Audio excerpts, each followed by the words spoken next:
आम हो या खास, सर्दियों के मौसम में सभी चाय को पसंद करते हैं। पर सिर्फ चाय पीकर जिंदा रहने की बात हो तो ये सुनने में थोड़ा अटपटा लगता है। इनसे मिलिए, ये हैं चाय वाले बाबा। इनका ये नाम इसलिए पड़ा क्योंकि ये सिर्फ चाय के सहारे ही जीवित हैं। ना वो कुछ और खाते हैं ना पीते हैं, बस चाय का ही सेवन करते हैं। बच्चों को पढ़ाते हैं। बता दें कि चाय वाले बाबा का असली नाम दिनेश स्वरूप ब्रह्मचारी है। वो प्रतापगढ़ के चिलबिला स्थित शिव शक्ति बजरंग धाम से आए हैं। बाबा ने 41 साल पहले मौन व्रत धारण किया और अन्न जल का त्याग कर दिया।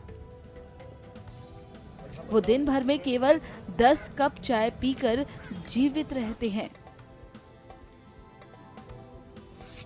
उनकी ये साधना भक्तों और श्रद्धालुओं के बीच चर्चा का विषय है।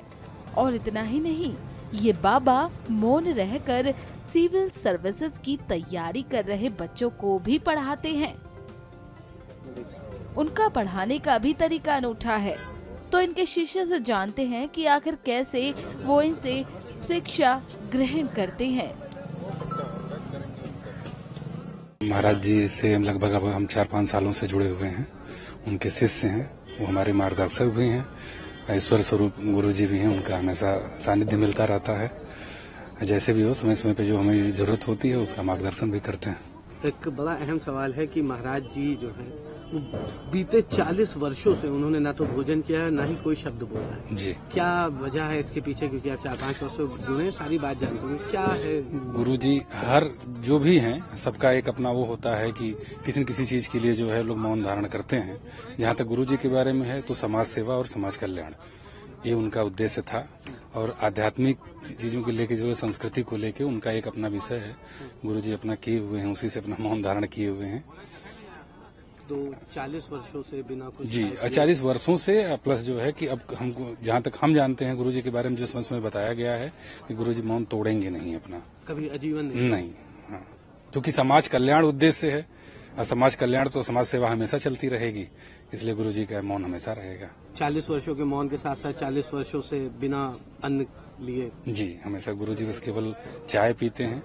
3 टाइम 4 टाइम की जो भी उनकी अपना होता है, बस सिर्फ चाय पे ही रहते हैं और वही उनका सेवन है और वही उनके जीने का आधार भी है। शरीर में भी काफी कमजोरियां नहीं, जहाँ तक एक ईश्वरी शक्ति होती है उसके लिए तो हमको नहीं लगता है कि उनका आहार। और रही बात की उतनी दूध के चाय से अगर आप ऐसे देखेंगे नॉर्मल एक आदमी को तो हम लोग तो नहीं रह पाएंगे, लेकिन जब तक ईश्वरी शक्ति नहीं होगी तब तक तो संभव नहीं है। तो जहाँ तक हमें जानते हैं कि कोई प्रभु की कृपा है, बाकी बालाजी का पंडाल लगा है, गुरु जी ऐसे ही उनका चलता बालाजी के रहता है। भक्त हैं। जी, बालाजी के, मेहदीपुर वाले बालाजी के भक्त हैं गुरु जी। और बड़ा सवाल है, आप जैसे सैकड़ों हजारों स्टूडेंट्स महाराज जी से जुड़े हैं, जी। क्या वजह है जो स्टूडेंट्स महाराज जी से इतना जुड़े हैं? महाराज जी से जुड़ने का पीछे रीजन ये है कि हमारी हर एक स्टूडेंट, चाहे हर एक व्यक्ति का अपना एक आदर्श होता है जीवन जीने का। जैसे हमेशा हमको लगता है कि आध्यात्मिक शक्ति है, हम आध्यात्मिक तरफ जुड़ते हैं तो हमें गुरु जी की तरफ जाने का वो हुआ। अगर हमें हो सकता है कि भौतिकता की तरफ अगर हमें जाना हो, भाषा के लिए माध्यम की जरूरत पड़ती है। और माध्यम लिखित भी हो सकता है, मौखिक भी हो सकता है, और एक बोलते हैं जिसको गैर शाब्दिक भी हो सकता है। तो जहाँ तक गुरु जी का है, गुरु जी मौन है, लेकिन बाकी आप समझते हैं कि इशारों से, व्हाट्सएप से अपनी क्वेरी है। जहाँ तक आपने देखा कि लिख के तो हम अपनी क्वेरी उनको बता सकते हैं, बाकी गुरु जी लिख सकते हैं। और हमें नहीं लगता कि लिखित माध्यम जो है सबसे अच्छा होता है। जहाँ तक तो हम अपनी क्वेरी उनको बताते हैं, बाकी गुरु जी लिखते हैं। जी, समय जैसे जैसे गुरु जी को समय मिलता है वैसे वैसे एनसीईआरटी का नोट्स हमेशा गुरु जी बनाते रहते हैं। और अगर हमारे कुछ प्रश्न हैं तो चूंकि हम आप तो थोड़ा सा इधर उधर व्यस्त भी रहते हैं, गुरु जी के पास जैसे टाइम मिलता है वो हमारे प्रश्नों के जवाब खोजे रहते हैं।